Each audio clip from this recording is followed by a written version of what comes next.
Una vez, hace mucho, mucho tiempo, había 2 hermanos. Uno era rico y otro pobre.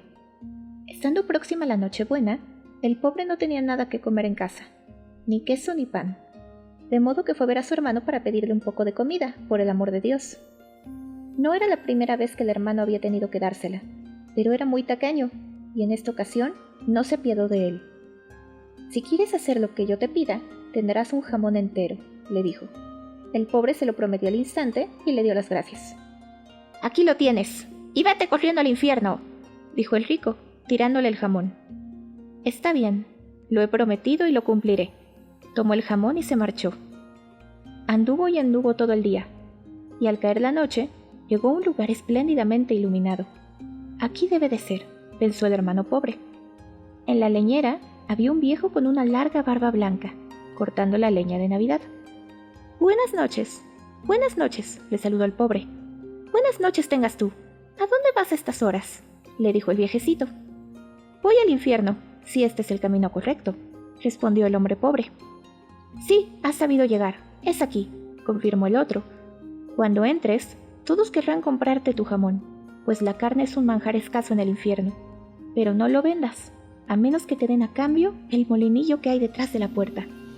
Cuando vuelvas a salir, yo te enseñaré cómo se para el molinillo, que sirve para todo». Muy bien, el hombre pobre le agradeció sus buenos consejos y llamó a la puerta de la casa del demonio.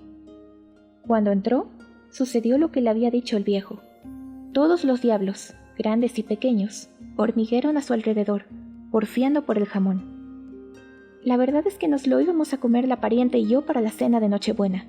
Sin embargo, ya que tanto os empeñáis, tendré que cedéroslo», les dijo. «Ahora bien, si lo vendo, quiero a cambio el molinillo que hay detrás de aquella puerta».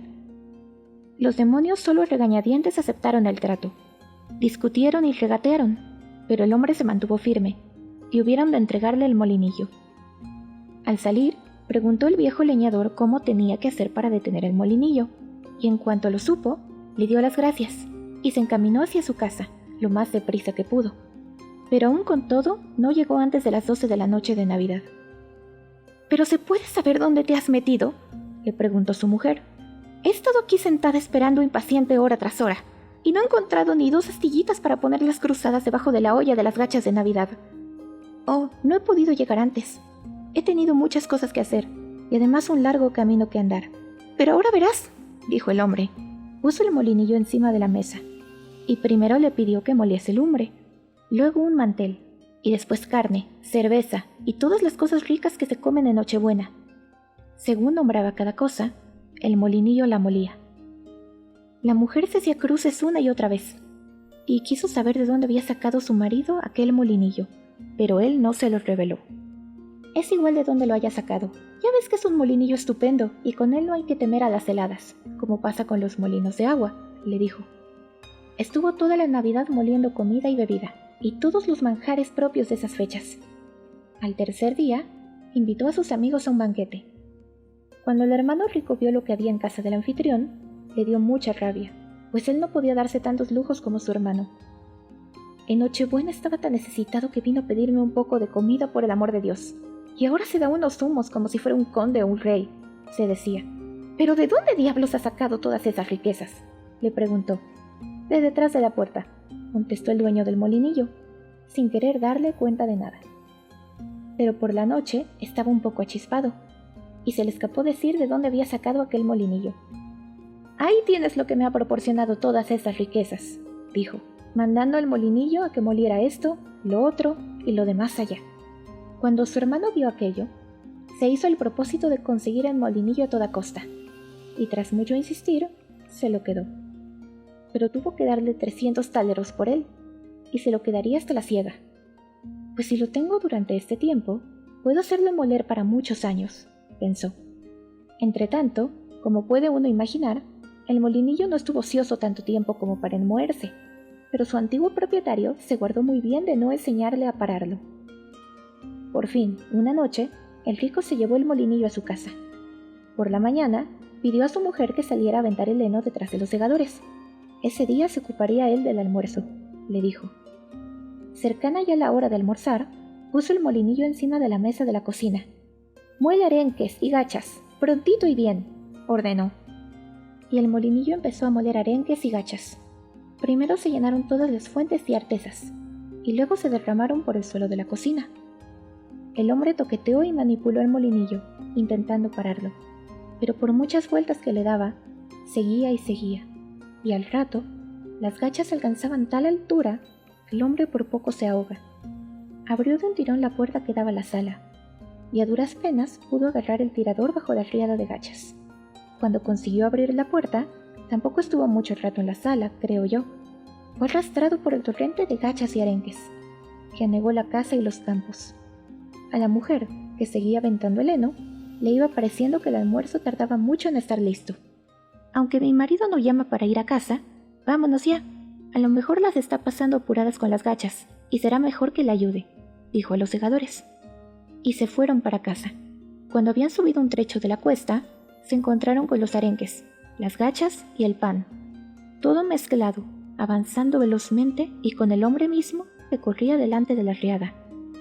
«Ojalá tuvierais 100 gaznates cada uno, pero cuidad, no os ahoguéis en gachas», gritó. Y se fue como si el diablo le pisara los talones hacia donde vivía su hermano. Le pidió por el amor de Dios que de inmediato se quedara otra vez con el molinillo. «Si sigue moliendo 1 hora más, toda la comarca va a quedar sepultada en arenques y gachas», le dijo.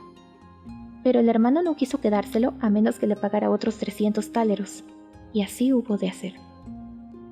Ahora, el hermano pobre tenía dinero y el molinillo, y no pasó mucho tiempo antes de que se hiciera construir una casa mucho más espléndida que la de su hermano.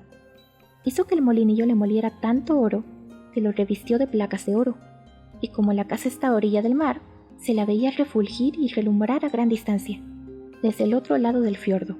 Cuantos navegaban por las proximidades, acudían a visitar al ricachón de la casa de oro, y todos querían ver el curioso molinillo, pues su fama se extendió por doquier, y no había nadie que no hubiese oído hablar de él. Al cabo de algún tiempo, llegó también un capitán de marina que quería ver el molinillo. Preguntó si podía moler sal.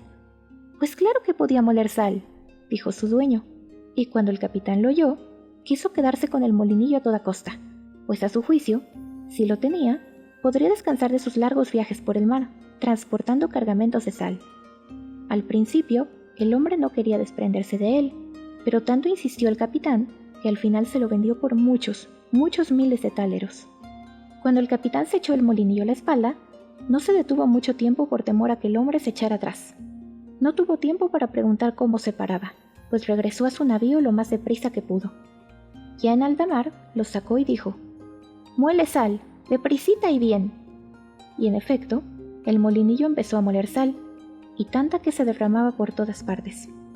Cuando el capitán ya tenía el barco lleno, quiso detener el molinillo, pero antes de que lo hiciera, y por muchas vueltas que le diera, continuaba moliendo igual que antes, y el montón de sal crecía y crecía, hasta que al final el barco se hundió. Y ahora el molinillo está en el fondo del mar.